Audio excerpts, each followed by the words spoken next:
Assalamu alaikum wa rahmatullahi wa barakatuh. Jazakallah khair for the opportunity. It's always good to come out to the community. Normally we present in boardrooms and lots of other people. I think it's much better to present in the masjid. It's the house of Allah. It's where we want to have, the engagement with our community as well. So I'm not the alim. I have to preface everything that I say. I'm not the alim. I'm not a scholar. We're all still learning. But I think, as Maulana Zakaria has mentioned, alhamdulillah, I've had the benefit of being in the finance industry for over 20 years, actually closer to 30 years. And in particular, what my drive and my passion is getting our community out of conventional finance and into Sharia finance, into Islamic finance. And that is my purpose here today. And I've prepared some slides. Hopefully you can see it.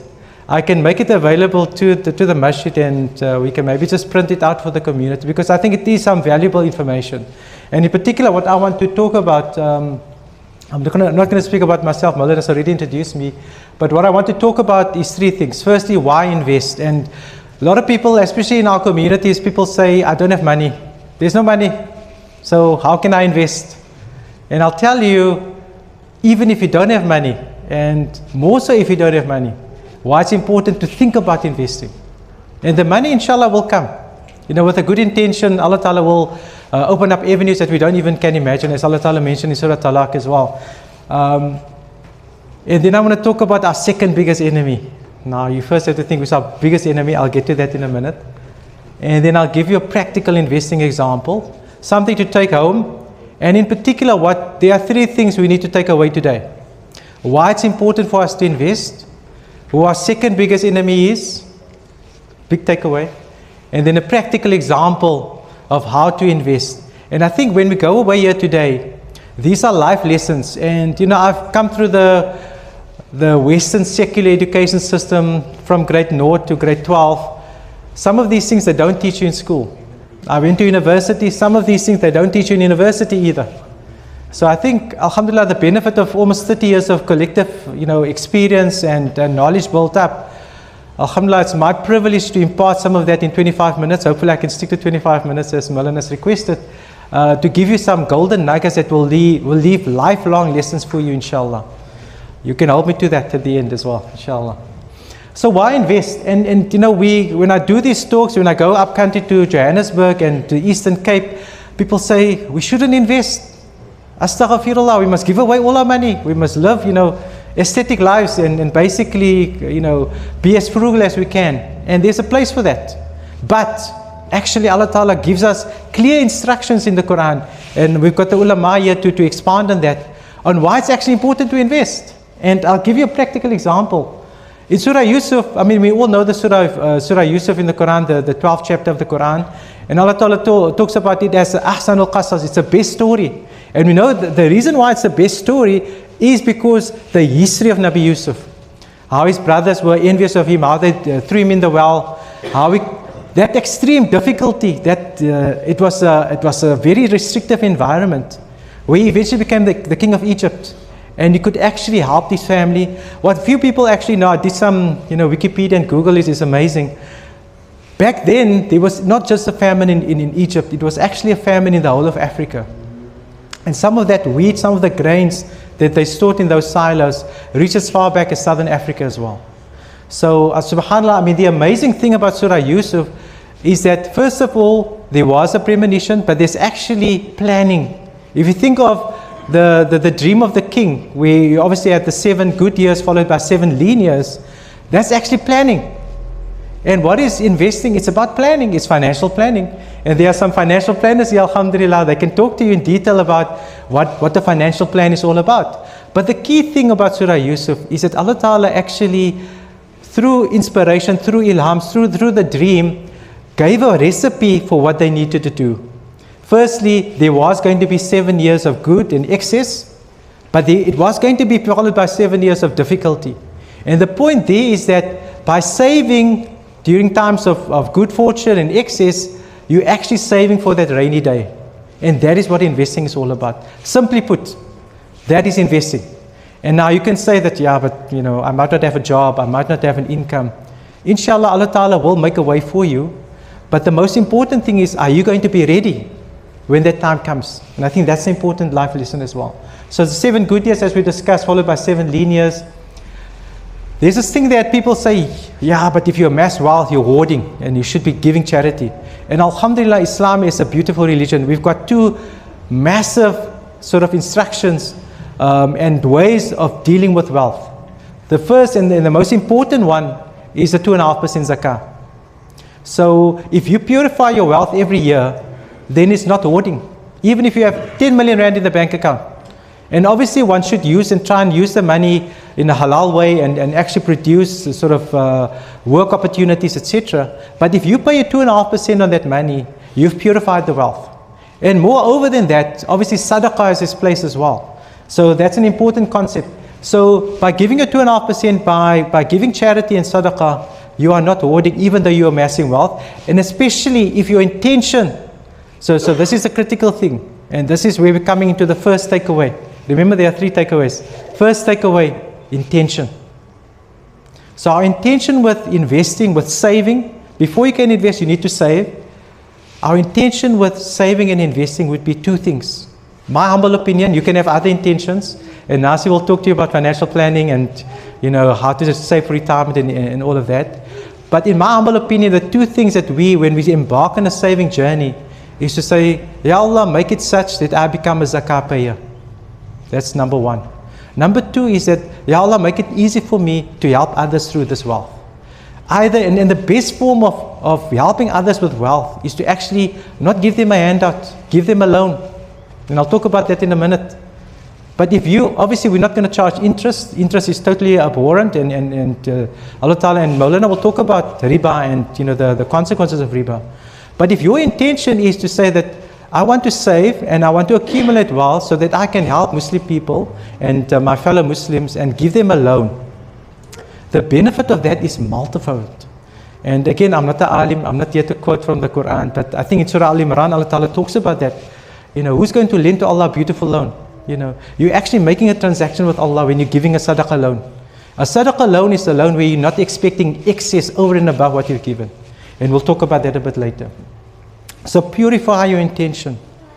Key takeaway, purify our intention. While we're sitting here, when we're embarking on a saving journey, when we're embarking on an investing journey, those 2 things, being able to pay zakah, so that, back in the day when, the ummah was very weak, we were coming out of, the Makkan period, there were a lot of people that were deserving of zakah. But in Sayyidina Umar radiallahu anhu's time, there wasn't a single person that was a recipient of zakah because everybody had sufficient.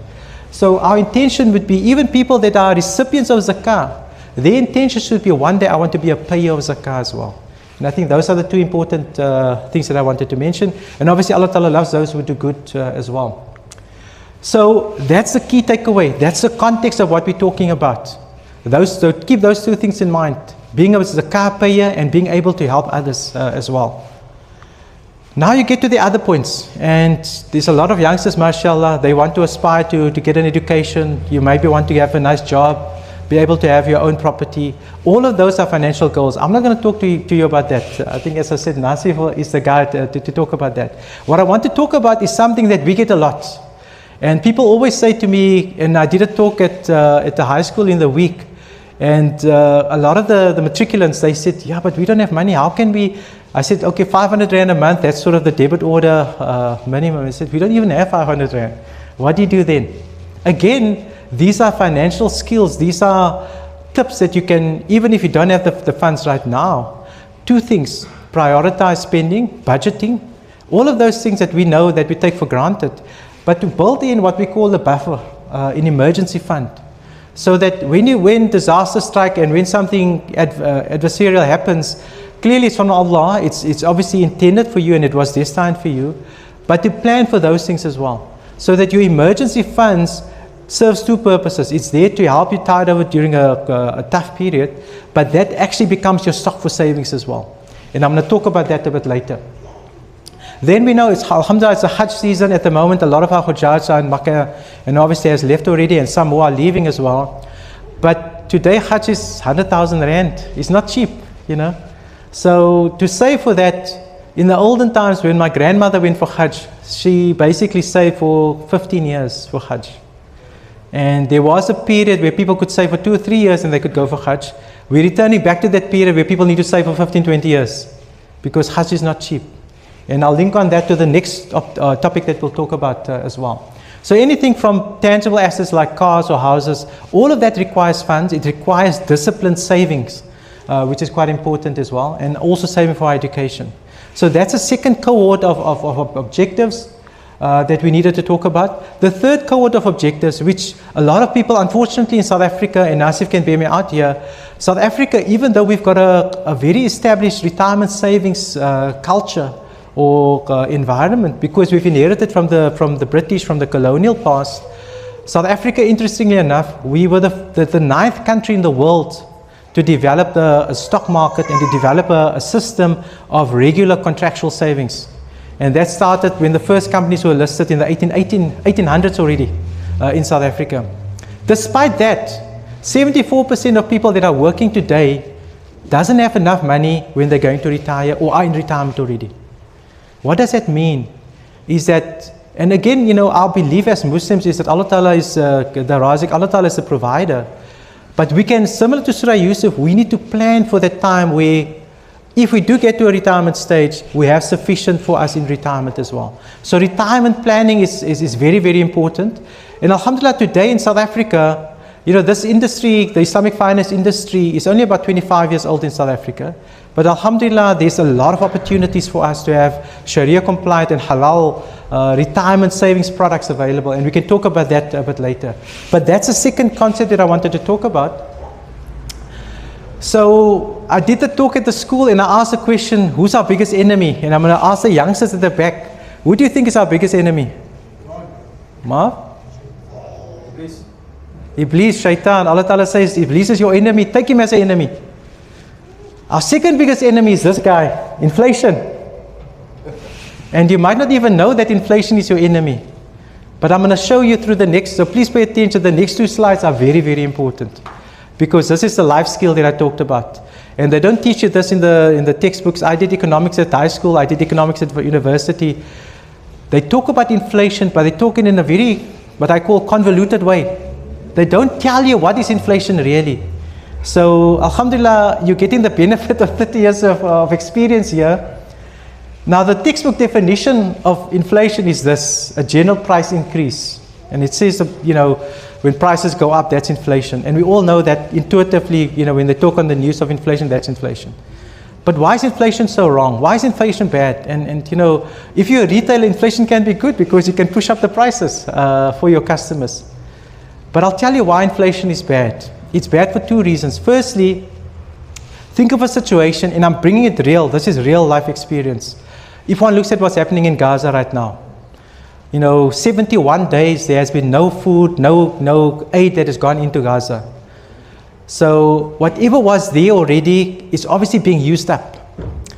There's a lady that I'm in contact with that does distributions. She's in Jabalia refugee camp. Alhamdulillah, she's alive. Last night was intense bombing.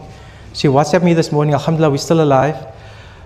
We've been assisting her over the last couple of weeks just to buy wheat and buy flour and those type of things.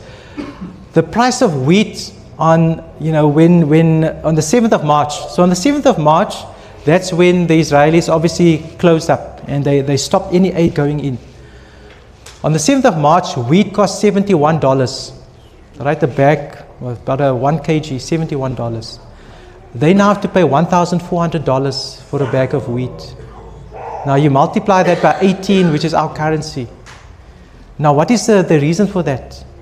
Unfortunately, there is economics. You know, you've got 1.9 million people. It used to be 2.3 million people. Trump said on the news the other day, 1.9 million people. 400,000 people have been killed or under rubble or are missing. The official death toll is 60,000, but 400,000 is actually probably the true number. The point with that is that there's now a limited amount of wheat in Gaza, and you've got all these people that are looking for food. So the few people that have it are obviously charging whatever they can. Now that is what, unfortunately, it's a terrible example, but that is what supply and demand does. When you've got limited supply and so much demand, prices go up. Conversely, if there's obviously a lot of a good and very few people want it, you can drop the price to $20, nobody's going to buy it. So the point with economics is that supply and demand is what's driving prices. What inflation does, and again a real world example, On the 2nd of April, Mr. Trump, in his infinite wisdom, he announced a 145% tariff on Chinese goods. We all heard that crazy number. What is a tariff? It's actually inflation. Because for no reason, he just put up the prices. So what inflation does is it distorts market signals between buyers and sellers, between supply and demand. Why is it bad? Because what now happens is that we as customers, because we've seen prices go up 50%, we're now going to say that next year the prices will probably go up 50% as well. And I grew up in the 80s, despite my young looks. In the 80s, my father was working. Inflation was running at 15% a year. So my father would tell us, my salary went up 10%, inflation is 15%, we need to cut down. So the point with inflation is not the actual inflation, it's the expectations of inflation. So that is the life learning. And this is what they don't teach you in the textbooks or in university, is that inflation changes our behavior. Whether we realize it or not, it changes how we think about future supply, future demand, and how it impacts us as well. And why is it bad? We then do not act rationally. We actually act irrationally in terms of what we do as well. So inflation distorts markets. It erodes the purchasing power of money. And South Africa is a good case in point, as I'll show you. It also influences consumers and companies in terms of how we think. Because during periods of high inflation, we are reticent to spend because we think prices are going to go higher, I need to save more. So that's the key thing with inflation. It impacts expectations of more price increases. So that's the key takeaway for us today. Now, in the South African context, and unfortunately in Western sort of economies, central banks, they try to regulate people's expectations on inflation through what they call interest rates. And we're not going to talk about that, but it does impact us because interest rates impacts the cost of living. It impacts everything because a lot of businesses are exposed to that as well. So during periods of inflation, it's not a good idea to put your money under the mattress. As you can see, I hope you can see that picture there. It's basically somebody putting money under the mattress. Because what happens is the value of that money actually decreases. How does it decrease? The amount of goods and services that you can buy from that reduces. And I'm going to give you a practical example. And this is Q&A, so nobody falls asleep, please. I'm going to ask questions. It's coming. So in South Africa, for the last 40 years, we've got stats that say that every month they put together an inflation basket. So this is what a typical household for 4 people, mother, father, 2 kids, what they would spend on a monthly basis. So they put that basket together. Sometimes they do make adjustments to the basket. And so we wanted to go, given that, 1994, we had the first elections in South Africa.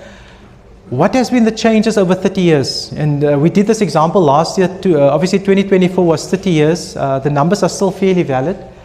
And the idea was to say, on the 1st of January 1994, so this is where the pop quiz, I don't have anything to give. We can give you a water bottle, one of those bottles of water for the first correct answer. 1st of January 1994, what do you think a basket for a family of 4 was, just to survive for a month? That basket there. Any guesses? First hand. That's too low. You want to say? Take a guess. I'll say 650 loans. That's close. Maybe one more. Sheikh Hilal, take a guess. You are not here in the country, but you can guess, Sheikh. 850. Yeah, that's actually close. 740 rand. 740 rand. A teacher's salary back then was about 2,500 rand. That's the entry-level teacher's salary. So a teacher in South Africa could actually, they could survive, Now the key question. Riza, you can answer this one. What do you think that same basket was 30 years later? So 1st of January 2024.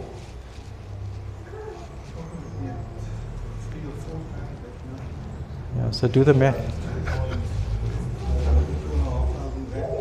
Okay, that's very low. I'm going to take 2 more. 2.4. No, that's also too low. 5,000? 5,000. That's closer to. So you can see the basket has grown bigger. 5,300 rand. The average, I think the teacher, I checked with my sister, entry level sort of these assistant teachers, they get between 6,000, 6,500. So they can barely make ends meet. 750, let's call it rough numbers, 750 to 5,300 in the space of 30 years. That's a staggering amount. It's an amazing. Smart. No, that's actually, this is, so the idea, you're looking at USave and ShopRite. It's basically, and it's basic goods.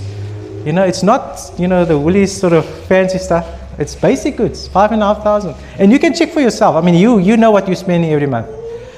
The key point is that inflation is real, it impacts us, and we need to do something about it. And all this line, don't worry about graphs, it's a Sunday morning, I'm not going to bore you with this. But that line basically represents what inflation has done. You can see the key point to take note of, it never comes down. It never comes down. It always just goes up. The appearance that it's flat lines, but it goes up. So we never can say that, okay, maybe inflation is going to come down at some point. There's one case in the world where inflation has been coming down, and they call it deflation. And that's a place, Japan. The reason why Japan is in a deflation is because the population in Japan, the average age is 63 years old. You know, the population is actually shrinking. So they're producing more than what the population requires, and that's why you've got this downward pressure on prices, because the retailers have too much. People are dying out, so they're not buying as much goods every year. So that's an extreme example. In South Africa, we've got 2.3% population growth. So our population is still growing, so that's why demand and supply is still increasing. So the key point with inflation, it is your second biggest enemy after Shaitan and after Iblis, as we've been hearing as well. So now to turn it on its head, again, we all know that, they call it the Mandela, 100 Rand. That 100 Rand, so remember 30 years is a long time. Many of the youngsters were not even born then. But 2009, I think most of you were born already, even the youngsters, they would have been around. So this is just 15 years ago, all right? That 100 Rand. So the idea here is that people think, okay, 30 years is a long time. 100 Rand 2009 is not so long ago, it's not a lot of money. But if you think of the purchasing power of that 100 Rand today, you know, what you could buy with 100 Rand today, in 2009, 15 years ago, you'll be surprised. That same 100 Rand from 2009 can buy a lot fewer things. So the idea here is that the purchasing power of 100 Rand has eroded over the last 15 years. So from 100 Rand, it's declined, it's come down what you can buy. Again, just any guesses, if you think of 100 Rand, so it had to decrease, right? Maybe 80 Rand, maybe 70 Rand. What do you think 100 Rand can buy today from that same 2009? Take a guess, anybody? 70 Rand, 60 Rand. Sure, you're very close. I'm going to give it to you. I'm going to give it to you. 47 Rand. 47 Rand. I mean, that's shocking, you know. They don't even make some of these coins anymore. You know, we can't even use 2 Rand anymore in the shop. So the point is that, again, you can see the erosion, and it's not such a long period. It's basically 15 years, 16 years. So again, the importance of, let's forget about saving for retirement. Let's forget about saving for Hajj or Umrah. Just to stay alive. In the UK, they call it the cost of living. Just to stay alive, we need to do something. And that's why we're here today, to talk to you about how we can do something about that as well. Now, I'm running over time. Just 2 more concepts that I wanted to run through. Now, let's establish now that it's important to save. We've discussed now what is the objective, both from a religious point of view and also from a practical world point of view. Now, what do we invest in? Unfortunately, this is also where it gets very real for our community, because for every Rand that you have, there are 20 different schemes out there that want to take that Rand from you, from investing point of view. And that's why it's important for us to have these talks so that we don't get hoodwinked, that we don't get trapped into these fly-by-night schemes. And just last night, somebody WhatsApped me, there's a scheme, they do this crypto thing, is it a good investment? And 2 things, again, this is our second biggest takeaway here today. If it sounds too good to be true, it probably is. And stay away from it. Because, you know, a lot of businesses, you either need capital, you need a good idea, or you need strong regulation. You need a system where you've got what we call checks and balances in place to save you as an investor and consumer as well. And unfortunately, as we go up the hierarchy, it becomes more difficult, you know, the more complicated an idea. If you think of just starting a laundry business, washing people's clothes, you need those machines, you need premises, all of those. It requires effort. Most of us that are lucky enough to have a job, we don't have time to take on a second job of investing or investing in a business.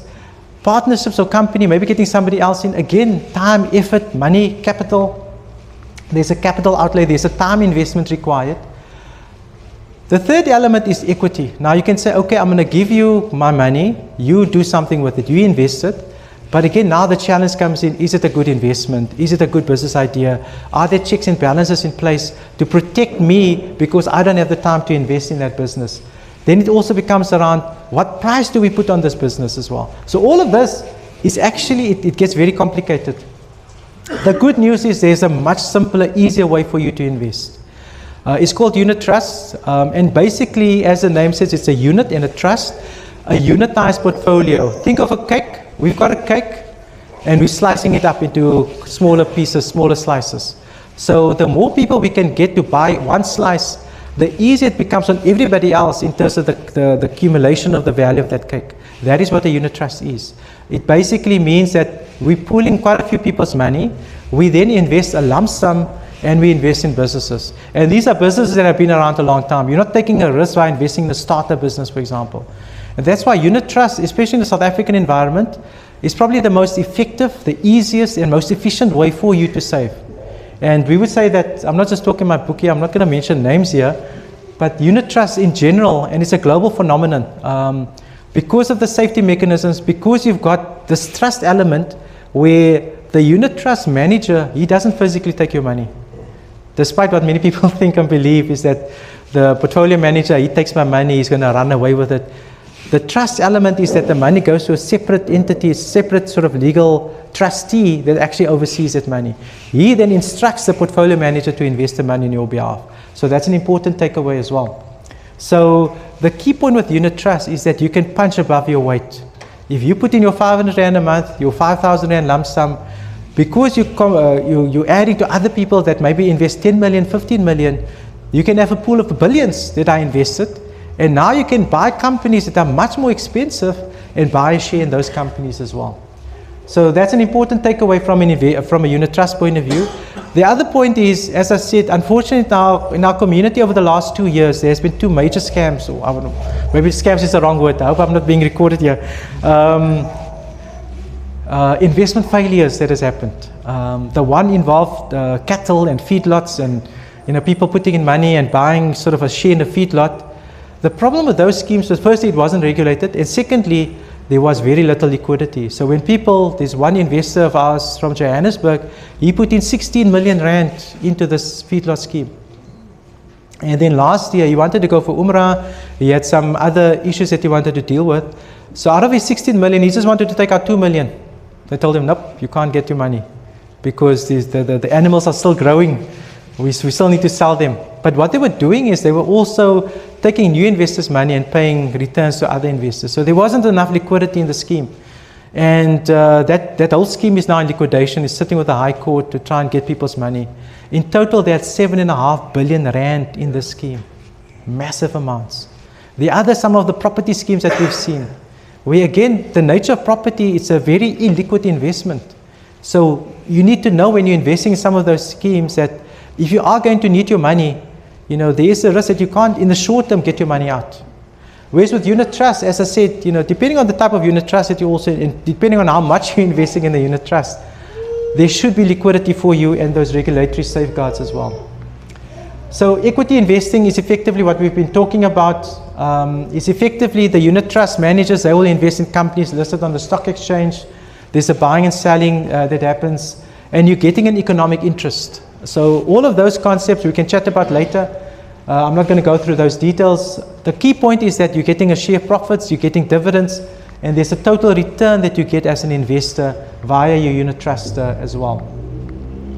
So we spoke about unit trust. It's easy to invest in. You fill out a simple form. There's full regulatory protections. There's a scale benefits for retail investors, and there's full transparency. Every day you can check the value of your investment, and I think that's quite important to take away as well. Now this, again, we're coming back to inflation, and remember the objective. You're trying to grow your money faster than inflation. You're trying to, if you think of running up a, down escalator, you're trying to go up, but the escalator's continuing to go down. That's inflation for you. So you need to find something that will grow much faster than inflation.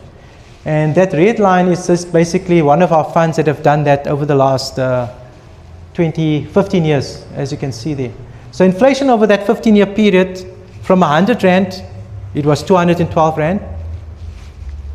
Our fund, this fund here, has outperformed inflation by 2.5 times over that 15-year period. But there's other funds as well that would have done a similar job in terms of growing your money faster than inflation. So that is our key takeaway from this concept. Lastly, I'm getting to the end, Maulana. Maaf. Maulana didn't tell me 25 minutes last week. I said 40. Yes, but yeah, okay. I think I'm still good for 40. So coming back to Islamic finance, and again, this is in our DNA. What do I mean by that? If one looks at the foundation, and Allah Ta'ala talks, and again, Maulana's here, Maulana can quote the ayahs for us. There's lengthy verses in the Quran where Allah Ta'ala talks about trade, talks about buying and selling. The whole fiqh around buying and selling is well documented, is well established as well from a Sharia point of view, and Maulana will talk about that as well. And building wealth, as we discussed, is not frowned upon. You know, Sayyidina Uthman radiallahu anh, Abdul Rahman ibn Auf radiallahu anh, these are senior companions of Rasulullah sallallahu alaihi wasallam, some of the best Ashra Mubashra around. They were very wealthy people. Despite giving a lot away in charity, the other key concept is charity doesn't reduce your wealth. Subhanallah. I've seen so many people that are very charitable, but their wealth just increases. And that's the beauty of Islam and Sadaqah in particular as well. And Islamic finance is based on fairness and equitability to all parties. And that's a key underlying principle. I'll share some more principles with you, and I think Maulana will expand on that as well. Again, bring it back to our first concept of intention. Purifying your intention, helping others, being able to be a zakah payer, that's quite important as well. And ultimately making our business dealings, and you know, we're trying not to just talk about Islamic finance, but talk about it holistically, where we say that when you deal with people, you know, if you've got a corner shop, if you've got, you know, in a trade business, it's not just about the investing side, it's also how you deal with people, being fair to people, being equitable to people as well. Lastly, I think this is important that I wanted to talk about. You know, if one looks at our legacy, and this is very close to my heart in terms of saying that one of our objectives, if we get to that stage, is to say that in 1,000 years' time, I want people to talk about me in a good way. In 1,000 years' time, I want to be in my cupboard and still get rewards for stuff that I did 1,000 years back. And one of the best ways of doing that is through a waqf system. And just if you bear with me for 1 minute, I'll talk about this very briefly. One of the richest people in Arabia, I don't want to call it Saudi Arabia, in Arabia is Sayyidina Uthman radiallahu anh, the third Khalifa of Islam. Anybody know why? Okay, very quickly, I'm running out of time. Sayyidina Uthman, we all know the story of the well. We bought this well, 50% of the well from this Jewish guy, and he paid fair price for it. And then when it was his turn to give water and sell water, he gave away to the Sahaba for free. And overnight, the Jewish guy's business collapsed, because when it was the Jewish guy's turn, nobody came to buy. Because why should we buy on the day when we can get for free the next day? So overnight, his business basically collapsed. Yet Sayyidina Uthman still bought the other 50% for more than what he paid for the first 50%. But that same well, there's been date palms that have been planted. From that same date palms, you know, there's been property investments. In 2020, there's a hotel that opened up in Medina. I went to go see that hotel. They call it Funduk Uthman radiallahu anh. It's basically, I think there's 100 rooms in that building. And that building generates 50 million Saudi riyal in revenue a year. So the bank account is open in Sayyidina Uthman radiallahu anh's name. 10% gets given to charity every year. And despite that, the money just accumulates. When was Sayyidina Uthman alive? Over 1,400 years ago. He passed away over 1,400 years ago. But today he's getting the benefits of that in his cupboard. Wouldn't we want people to talk about us in 1,000 years' time? Wouldn't we want people to benefit from us in 1,000 years' time? And we can only do that through a waqf system. And it doesn't have to be small. It doesn't have to be big. It can be small. Your 500 rand that you donate to the masjid, your 500 rand that you buy a Quran, put it in a masjid, for example. Those are all forms of waqf and endowments, and I think that's important for us to talk about as well.